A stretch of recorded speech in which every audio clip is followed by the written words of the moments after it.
What's up, guys? Welcome back to the channel. Today I want to talk about my rig. I get a lot of questions from people asking me what type of gear I use, what's my favorite gear, and how I rig up my camera. So today I want to go through each step, each piece of gear, just to show you what I use and how I use it. Now, a lot of times my gear changes depending on the situation. Sometimes I'm set up with a more run and gun situation and it requires me to move and not have a lot of heavy equipment with me. So my rig will reflect that. It'll be smaller, lighter, and much more portable. And then other times, you know, if I'm shooting something like a documentary, I'm shooting on sticks, so I can rig it up as nicely as I want. I don't have to worry about weight. Weight isn't an issue. And I can connect everything that I need for the shoot for that day. So before we get into it, I want to say that everything listed here today is something that I bought. Nothing is sponsored. Nothing was sent for free. I'm not being paid to talk about any of this. This is just a gear that I have and I love, and I wanted to share my setup with you guys. So let's get started. Okay, we start off with the ARRI/501 base plate, and this is the core, basically the core of the system. I've used a lot of different base plates. I've even put some together myself, trying to make a nice base plate, but none have ever come as close to being as functional and as solid as this one. So I like how this one is built. It's got a couple safety mechanisms. You tighten down the rails here and also here on the side. And then the fact that I can also side load the camera, putting the 501 plate in instead of just sliding it in normal like most plates, you can put it in from the side and clamp it down. So always like that about this. And the fact that also on the side it comes with a built-in element. Next up, I need rails. I have these two 12-inch rails. I think I started off trying to buy the 8-inch rails and they ended up being a little bit too short for my needs, but I guess I also like having that option that if I need to build something smaller, I can. But my rig typically consists of the 12-inch rails. Nothing special here. A lot of standard rails look this way. This is the A7S III cage. It fits multiple cameras in the A line. It fits the A7IV. It fits the A1. And those are the cameras I'm sure about right now. This is the OG cage. This is the first cage they released for the A7S III. They did do an update to this earlier this year. I would really love to get my hands on that cage, but I don't have it. From what I can tell, it's a better design as far as strength. They have some, you have one screw here on each side of the cage. And looking at the new design, there are two screws to hold this whole piece together. So I would trust that a little bit more. But I do love this cage. I just wish I had the new release. I mean, who doesn't want the newest version? So yeah, we throw this on top of the camera. There are a couple different lenses I use when I'm shooting. Right now on this camera, I have the Cinematics lens. It is a cinema lens. It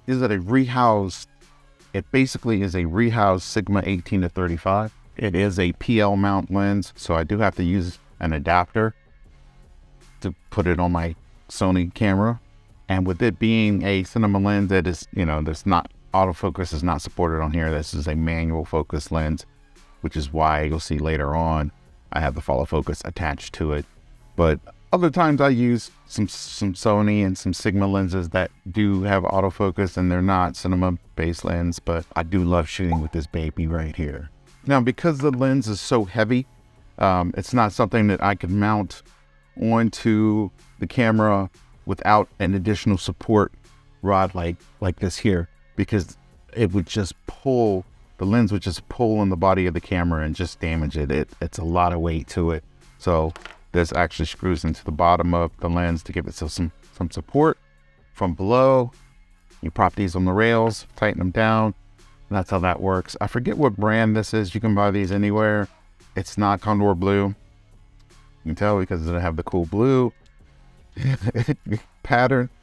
They actually do make one that it seems to be way better than this one. I'm going to try that out as soon as I can. But as for now, this is what I have. And, you know, it's just some other third-party one. It may be small rig. I cannot remember, honestly. But it gets the job done, even though it's not blue like I want it to be. Next up, I have the ARRI Rosette dual rod clamp. This goes on the rods, of course. This is the Rosette extension arm and grip combination. You can buy these separately or you can buy it all together. I knew what I was building. I knew I was putting this rig together, so I bought it all together. One of the awesome parts about this is how customizable it is. Instead of having a set length for the arm, it is expandable. So you can set that to whatever length you need, tighten it down, and then adjust the arm grips to whatever position suits you best. Totally in love with these. I've been dreaming of building a kit like this for quite a while now. Next up, I have the shoulder pad. It is another thing that kind of generic third party. I mean, I guess it's all third party, but I'm not quite sure where these came from, where I picked this up at. At the time that I was looking for a shoulder pad, Condor Blue didn't have what they have now. They actually sell one now. It is very interesting looking, and I can't wait to get my hands on that. For now, this is what I'm going to be using for the foreseeable future. Next up, I have just a side handle that I picked up from Small Rig. Nothing too special here. It's one of the first handles I ever bought, and I'm still using it. I like the shape, size, and grip for it. Of course, if Condor Blue had one, that I would definitely probably pick that up, because I know this is petty, but I really like to have all my equipment matching as much as possible. And so far, Condor Blue makes some of the best accessories, so why wouldn't I want to have it?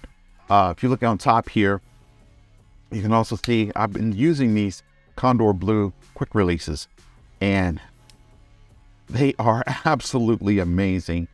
I'm using these everywhere that I can, anything and on anything that I can that needs to be removed and removed quickly.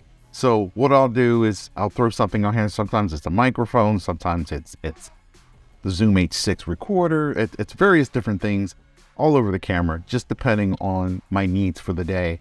And being able to just pop that in and tighten it down with the click of a switch, that's just amazing. Like I want 10 more of these, easy. Next up, I have the Fotka. I guess that's how you pronounce it. Fotka, follow focus. It's nothing special. It's an entry level follow focus. I mount this on the camera when I'm using that cinematics lens. It's the only manual lens that I have right now. But of course, you know, I need a follow focus, so I'm going to use that lens, and this is the one I choose. It's quite possible I chose it because of the color. That's silly, right? I know we're supposed to be choosing quality accessories and quality parts, but I couldn't take my eyes off the second I saw that it was kind of matching the Condor Blue setup. So yeah, kind of silly. But in my defense, I don't shoot with the manual lens that often, so for now it serves my purpose. Maybe further down the road, once I grow more and shoot more manual video, I'll need to step up my quality of follow focus. We shall see. Next, I have the Fotka DP500 power supply V-mount adapter. So this allows me to put a V-mount battery on the rig and power the monitor, power the camera, power microphones, just power anything that I might need to power without having to worry about swapping out of batteries. I have this dummy battery here. This is CINE, something basic. Pop that in the camera, plug it into the V-mount power adapter here. You slap the V-mount battery on top, and boom, you have power for hours and hours and hours. Comes in really handy, especially when I'm shooting documentaries and I need to shoot for hours. I hate having to pause and stop to swap out a battery, even though the Sony A7IV battery lasts pretty well. It does a pretty good job. It actually is really great, but for documentaries and, you know, shooting for a long time, you need a little more power. You don't want that battery to die in the middle of your shooting. Can someone tell me something about Fotka? Why are they naming all their parts the D500? This is a D500. This is a DP500. This is a DP500. And there are other things that they make that they also name the DP500. So I'm not quite sure why that is. If someone can tell me, if someone can drop that in the comments, explain to me. And, you know, it seems kind of annoying, but there are times where I'm looking for support. For instance, I couldn't get the V-mount battery on this. I have multiple versions of this, and I have two or three of them, and one of them wasn't working. I couldn't get the V-mount battery on it, and so I was looking for support. But type in Voca DP500 and you'll see what I mean. There's a lot of DP500. Anyway, end rant. On to the next thing. Depending on how long I need to shoot for, that really determines what size V-mount battery I use. So I have this large one here. It's 190 watts, 190 watt hour battery from D&O Lighting. It's kind of heavy, but if I'm shooting documentaries or something like that, it doesn't matter because I'm shooting on sticks anyway. But if I need to shoot portable, for example, next week I'm shooting a music video and it's a lot of action, a lot of shooting going on. I really don't want to stop and change batteries. I do have a smaller, lighter, maybe half this size V-mount battery that I use. But anyway, it doesn't matter which kind you use, whatever floats your boat. But that's what's on my rig. And next up is sound. That all depends on what I'm doing, but another one of the options that I love throwing on here is the Zoom H6. I use this field recorder more than probably anything I've used so far. Like of course, when you're shooting video and you're shooting photos, you have a lot of equipment you build up over the years. But this puppy here, I've used this on just about everything. I use it mostly when I need to connect an XLR mic using an XLR cable, but sometimes I also connect other microphones to it, especially from recording multiple people. This is just a godsend. I can have everybody on a separate track, and that takes some of the stress out of my audio recording. Next up, another one of my favorite pieces of equipment, the Magic CINE arm. I've used lots of Magic CINE arms, most of them much cheaper than what Condor Blue offers. This is my favorite by far. This is amazing. I'd have to look to see what amount of weight it's rated for, but I have never hit that weight limit. Like, this holds my monitors, this holds anything I needed to hold faithfully without worry. Not like some of the Magic arms I've used before. This is amazing. I literally just ordered another set. I need the bigger one. So another thing that's cool about what they're doing is you can customize the various parts that go to the CINE arm. Hang on, let me get another part and show you. So originally, this came with just a 1/4-20 connector on each end. Originally, it came with these connectors on each end, and later on, I decided it would be nice to have Condor Blue's quick release on one end for my monitor, and that's what I did. I ordered just the single adapter here, and I have another order placed for a much larger setup. Well, it's actually two of these linked together, and I ordered various different connectors because I want to be able to use these in any situation. So there you go. You can just swap it out depending on your need, and boom, this one just so happens to support the quick release. There you go, just like that. So whatever end you need, you can order and change it out, and it's just one of my favorite things that Condor Blue makes. Next up, I have the Atomo Ninja V, Ninja 5 I call it. I'm not sure if it's Ninja V or Ninja 5, but anyway, the Atomo Ninja V. It is a monitor / recorder. If you're watching this video, you probably have seen it by now because it's very popular to use. I like the fact that when I'm shooting, I kind of have some redundancy here, because I'm recording on the camera and I'm also recording footage directly to this recorder, because there are times when you're shooting, you can't miss the shot. You can't miss the video. You can't have that video deleted accidentally or the card go bad accidentally. So this is something that I was skeptical about buying early on, but I bought it and it's been kind of a godsend for me also because I never leave home without it. Not to mention when you're shooting with the Sony A7S III, enables a couple more features for your camera. For example, shooting in RAW and shooting in various modes. So it's just an added bonus. After that, I throw the matte boxes on. Depending on what lens I'm shooting with, this matte box is a small rig and it's wide enough for the cinematics lens, whereas this Tilta Mini matte box here, it's not quite as big. It's actually not a comparison at all, but it also can support larger lenses. So I have two, depending on the situation. I would say they're both comparable as far as performance.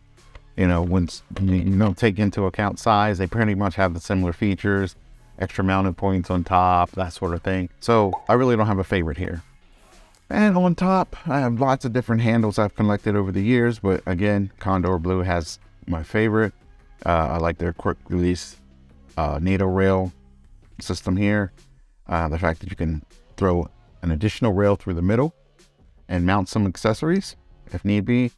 And then you know, your rare sizes and ARRI mounts on the front, plenty of mounts on the side, cold shoe on the back, cold shoe on the top, record button on top. Like, this is just something you would think would be simple as a handle, but having these extra features and these abilities, they come in handy at time and make life a little bit easier. So in a nutshell, that's the gear that I use most often when I'm out on the road and when I'm filming music videos or projects like commercial videos or even documentaries. Everything that I mentioned today will be listed down below in the comments, in the description. So if you're interested in getting it or buying any of it, the links will be there for you. So that's all I have for you today. Thank you guys for watching. I'll see you in the next video. Peace.